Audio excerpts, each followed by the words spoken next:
Hello, business owners and my fellow citizens and Congress and Senate.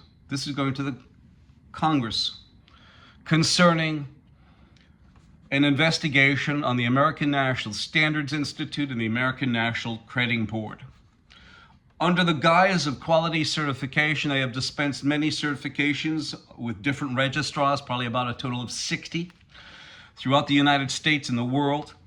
And I am also bringing into bear ANSI and ANAB's equivalent accreditors who sit on the International Accreditation Forum incorporated in Delaware, where between 2015 and 2021, it was watched over by communist China. And the gentleman who sat there had been involved with our quality, and you will see that, since 1994.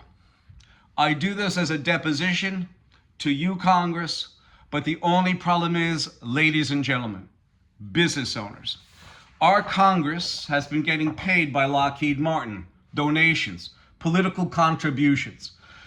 I am asking for them to do the impartial thing and take ANSI and ANAB to task, and this is my deposition. Get me down to Washington, and I will expose the sour underbelly of this quality quagmire.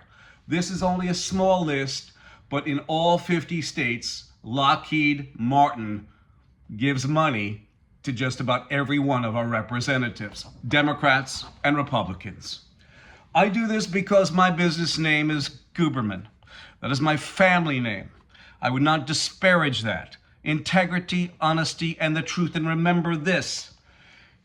Confucius said, "It is not the droplet of water that wears away the mighty stone, but it is its persistence." And now the rooster has come home with its quality quagmire with AOG Technics. ANSI uses the term voluntary. Nothing is voluntary about ANSI. Nothing. They hide behind it because they have government affiliations.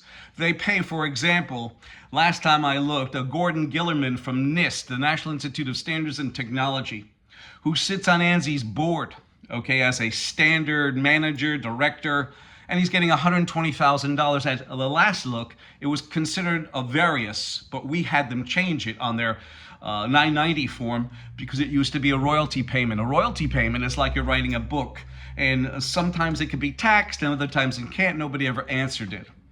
You also have a gentleman from the DHS, Department of Homeland Security, who sits there as well, getting $256,000 a year. That was tax-free. I always say it's tax-free. Nobody has changed that attitude. And you have these are only two federal agencies, but there should be a split between these interlocking directorates and those that sit on the boards of ANSI, okay, and ANAB. They use a term impartial, right, impartial. And this is the best one. This is what quality, this is the business owner. They come up with all these acronyms, GMP, ASQ, blah, blah, blah, all the rest of this mess. And the business owner wants to make a part. They don't care about these acronyms. They're confusing. And this is the word, obfuscation. This video is going to be long because it's a deposition. I'm giving you facts and figures. This will probably be 15, 20 minutes possibly. I hope to get it less than that. But I suggest you listen to it because I believe truly that, and this is the title again, QA expert Daryl Guberman states Congress investigate Underwriters, ANSI-ANAB over AOG Technics. ANSI, the American National Standards Institute, is a private, not-for-profit, non-governmental corporation, been around for 104 plus years, and they have federal agencies and corporations on board. And here we go. In 2015, Randy Dodry was the vice president of ANAB, the chairman of the IF, and also sat on the IF 990 tax firm International Accreditation Forum, which is incorporated in Delaware. His buddy here, Zhao Jinwu, has been involved with quality since 1994, okay, was given chairmanship in 2015, and he was not only the chairman of the IF, he was also the chief executive of the China National Accreditation Services. In 2000 and I'd say 17, 18, Randy was on the Department of Homeland Security's website being advertised as the Vice President of ANAB for a special PP something quality certification as the Vice President of ANAB, while his buddy here, Zhao Jinwu, was sitting as the chairman on the IAF Incorporated in Delaware. DHS got hacked. Can we say it was a cybersecurity issue? Just the mere fact that this Chinese national was sitting on the IAF where ANSI and ANAB sat, there's a cybersecurity issue. And Randy was sitting on the DHS until we exposed that factor. In 2017, while Zhao Jinwu was still the vice president, or actually the chairman of the IF, International Accreditation Forum, he is standing there in Wuhan, China, issuing a laboratory certification as the China National Accreditation Services Chief Executive Officer.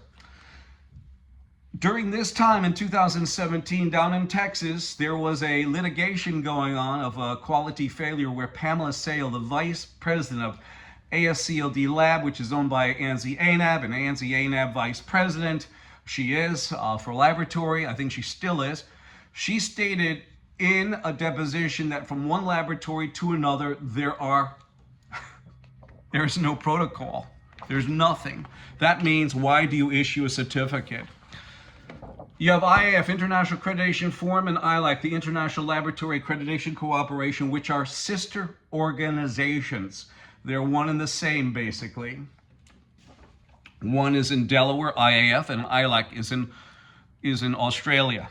Randy Doherty sent us an email in March of 2014. I know it's 9 years ago, but you still need this. This is a deposition. I'm bringing out facts.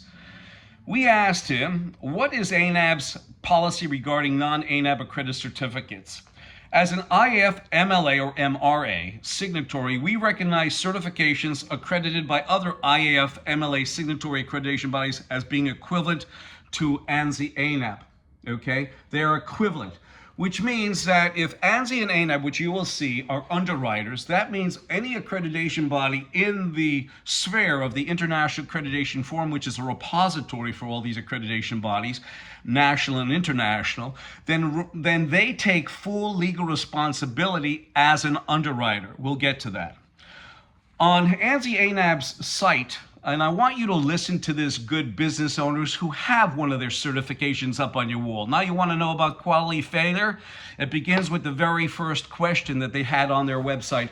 I will gladly send you this link, okay? And this is what it says. Is your certificate accredited? If your certificate was issued by an ANAB accreditation, if your certificate was issued by an ANAB accredited certification body, CB, the answer to this question is probably yes. So a certification is a registration body. AB would be an accreditation body. Okay? An accredited certificate should include both the registrar's mark and the accreditation body's mark of the accrediting body. Be sure to look for both those marks. Also, an accredited registrar may also offer unaccredited certificates or certificates for standards for which it is not accredited.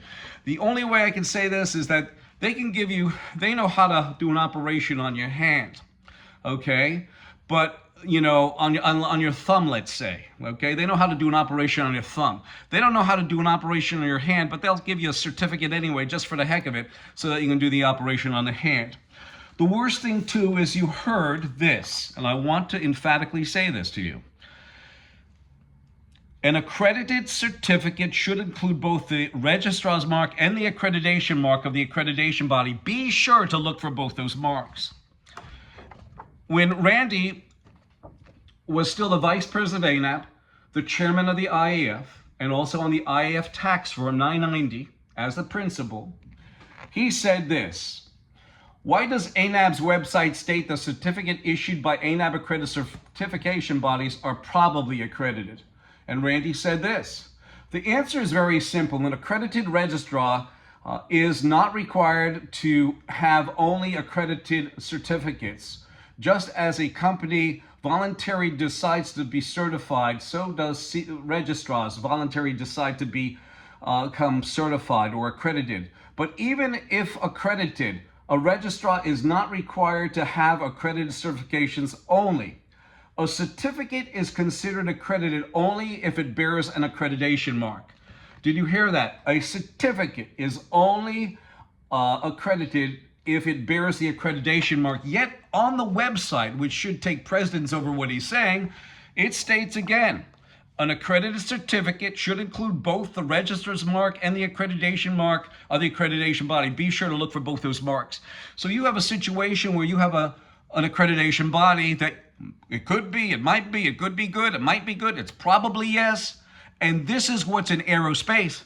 This is what's in medical. This is what's in automotive. This is what's in electronics. This certificate that is probably good is there. Also, if AOG Technics was possibly certified by UKAS in England, because England demands UKAS all the time, the accreditation body that sits on the IF as an IF MLA, which is equivalent to accreditation like ANSI-ANAB, then there's a problem.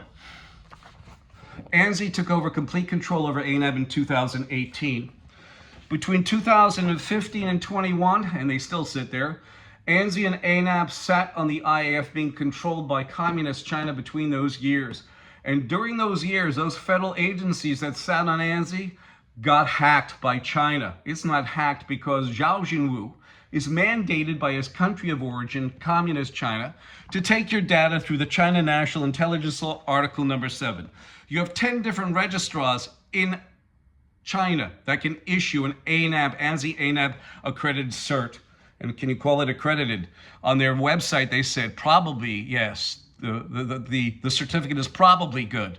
You don't want to probably when you're going to put aircraft parts on a plane. Do you, ladies and gentlemen? Do you feel more comfortable sitting your behind on a seat in an aircraft when the certification that certified the system and the product, because they're underwriters, says it's probably good? That's exactly what he said. If you want that, I'll gladly send you that. ANSI-ANAB are underwriters. So any failure in the system is product failure, which ANSI and ANAB are underwriters. An underwriter is any party that evaluates and assumes another party's risk for a fee. Now we get to UKAS. The reason why I bring UKAS is I have a hunch that AOG Technics was accredited by UKAS. The only problem is, now we're going back very many years because we have to show you this. I'm doing a deposition here. UKAS sued QAS International. QAS International is an organization that still is around. They joined several years after they got sued. They joined the Malaysian Accreditation Cooperation that sits on IAF. But regardless, on July 18, 1987, Quality Assurance Systems, a non-accredited certification body, was fully prosecuted by Northamptonshire County Council Trading Standards Service for offenses under the Trade Description 1968. The provisions of the Trade Description Act 1968 applied to all certification bodies, whether accredited by United Kingdom Accreditation Services, which is UKAS, or not. On ANAB's website, it stated this, and I have the document and the link, and you can see it. Occasionally, non-accredited organizations claim to be accredited or apply that they are not accredited. ANAB takes all possible steps to rectify such misrepresentations. Now we're going to go back to what I read to you on their actual website. I will read this to you once again, okay? They stated on this, occasionally non-accredited organizations claim to be accredited or imply that they are accredited. ANAB takes all possible steps to rectify such misrepresentations, and here it is. An accredited registrar may also offer unaccredited certificates or certificates for standards for which it is not accredited. So they are basically obfuscation. Did you see that? They also said that QAS is not an ANAB accredited certification body because they weren't making any money on this. Because QAS has misrepresented its accreditation status and because of issues related to marketing consulting services with registration services, ANAB will not accept an application for accreditation from QAS, and QAS will not be able to become accredited by ANAB. ANAB has no relationship with QAS. Yet we'll say this again. Occasionally, non-accredited organizations claim to be accredited or imply that they are accredited. ANAB takes all possible steps to rectify such misrepresentations. So what are they? The guardian angel of this mess? And this was right off their website. An accredited registrar may also offer unaccredited certificates or certificates for standards for which it's not accredited. So QAS can't do it, but ANAB can. Do you see the inconsistencies, business owners? In fact, UKS joined Malaysia Accreditation Cooperation. QAS joined, and UKS accredited them after they got sued in 1997.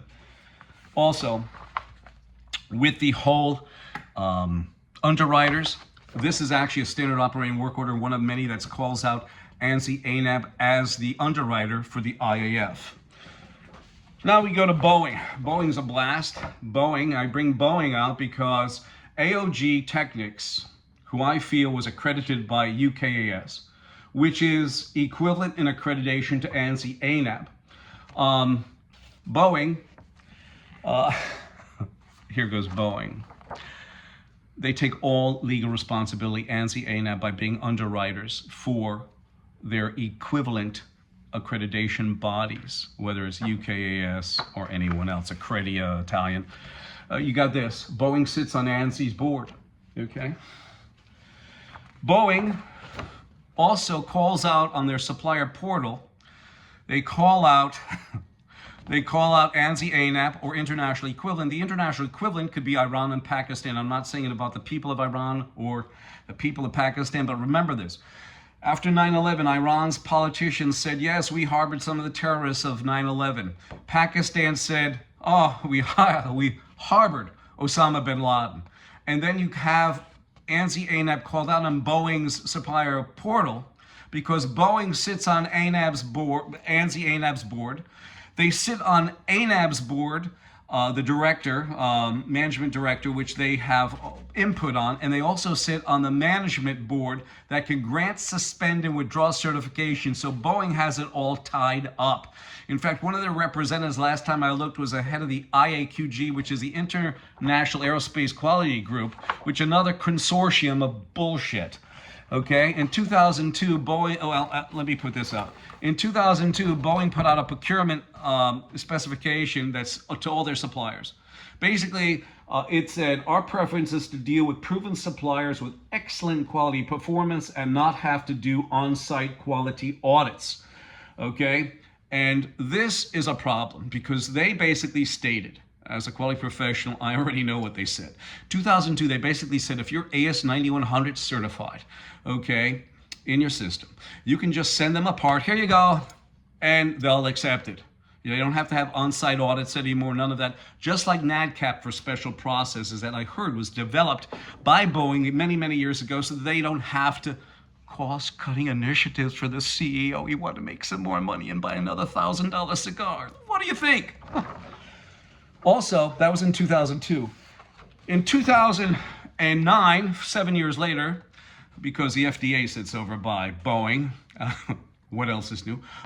FAA came in to Boeing and gave a disposition to several employees who are now working for not only Boeing, but they're also working for the FAA in 2009. One of the worst things, and I use this, and this is part and large part of my deposition, is you have AOG who's fudging documentation. Okay, they're a supplier of jet engine parts. Okay, to CFM 56s, and I'm sure other jet engines that they don't want. My feeling is there's about 8,000 jets that are in trouble. So, and especially you look at ANSI-ANAB, the accreditation body, who says we're number one. They got registrars in communist China. They dealt in communist China. They have all these nefarious characters like Iran and Pakistan. I'm saying this about the politicians, not the people that sit on the IAF. And then you take a look at this.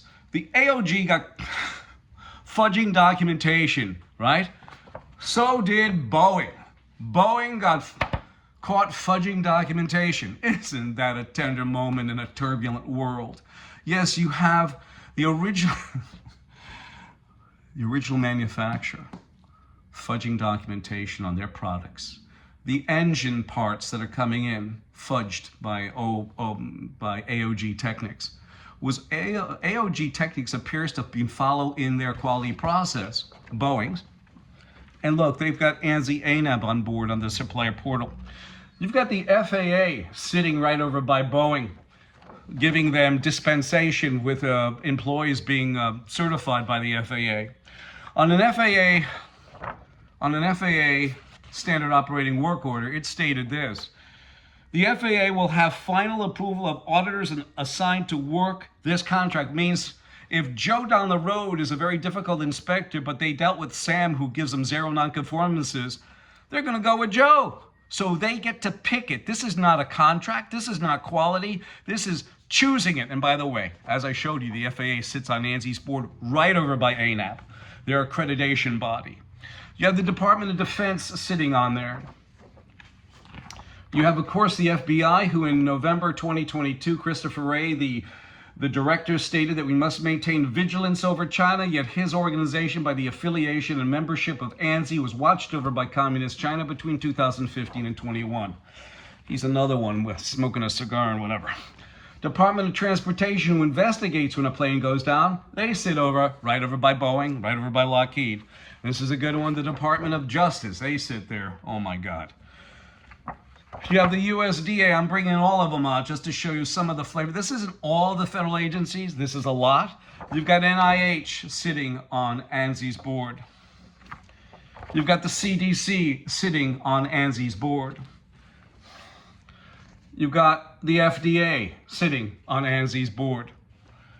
And not only that, the FDA signed off ANAB, because they sit on ANAB's board as well at that time, for third-party auditors, for third-party audits. That's a fox watching the henhouse, just like the FAA is watching over Boeing and Lockheed. You have PFIZER sitting on ANSI, right over by the FDA, CDC, NIH, USDA, and they skipped quality processes. Why not? Because ANSI-ANAB on their website at one time said, we certify and the certificate is probably good. Probably good. Well, I guess the vaccine was probably good. You also have Johnson & Johnson and also J&J. We also have issues about J&J fudging documentation as well in process. Business owners, I come back here and I say this to business owners, to my fellow citizens. I really am quite honored in the sense that I brought this forward. This is my deposition to you, Congress. Excuse me. And the only thing I will repeat again is, Congress, do the right thing. Just because Lockheed sits on ANSI's board. Lockheed at the time, between 2015 and 2021, they sat on the IF as an IAQG member, an International Aerospace Quality Group member, while China was watching over them. The worst thing is, in 2009, Lockheed Martin got hacked by China. 2012, a division of United Technologies, which also sat on ANSI, just like Lockheed, they got hacked. Sikorsky aircraft taking a lot of material. 2015, in the Connecticut Mirror, it stated, with China's okay, Lockheed Martin closes in on the purchase of Sikorsky aircraft with China's okay. Can you imagine that? Make matters worse, you come here, Rosa DeLauro, Jim Himes, Christopher Murphy, and Richard Blumenthal all praise Lockheed Martin for working with a communist country, China. In fact, it says in that article, Connecticut lawmakers praise Lockheed Martin for working with an international regulator. My friends, business associates, and Congress, do the right thing and gut ANSI-ANAB. I will help you. I've got a lot of information. And if you don't, AOG Technics is only the tip of the iceberg. They are. in medical, in aerospace. We've seen failures. Look at PFIZER, look at Johnson & Johnson. Look at Boeing fudging documentation. Of course, that sets a tone for all their suppliers to fudge documentation. AOG is no different. My telephone number is 203-556-1493. This is my deposition for the United States Congress. My name is Daryl Guberman. I am the CEO of Guberman PMC LLC, a quality organization.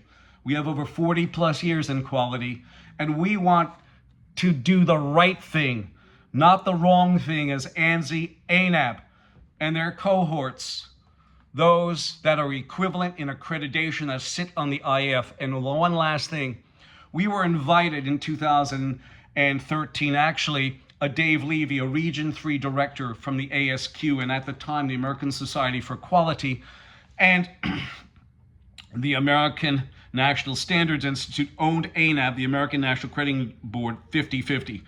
Dave Levy said, and I quote, "Mr. Guberman, ANAB has no problem with you. In fact, we support you, sir." I've got that on audio. Gladly, you can go on my website, on my YouTube channel, Daryl Guberman, you'll see it. Also, 2016, we didn't need their approval. In 2016, after Randy handed over leadership of the IF to Communist China, a known cybersecurity infiltrator because of their China National Intelligence Law, Article number 7. Okay, after that, he invited us to join either ANAB or IAF or both. But I, as a proud American, do you hear this, Congress? I, as a proud American, believed in independence away from this quagmire, way away from it.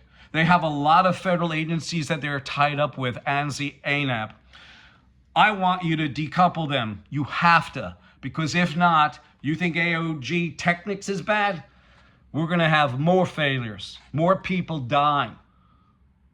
My name is Daryl Guberman, 203-556-1493. Or Daryl, DARYL-TQRS @yahoo.com. And this is my deposition to Congress. In fact, this video, QA expert Daryl Guberman states Congress investigate Underwriters, ANSI-ANAB over AOG Technics. Thank you.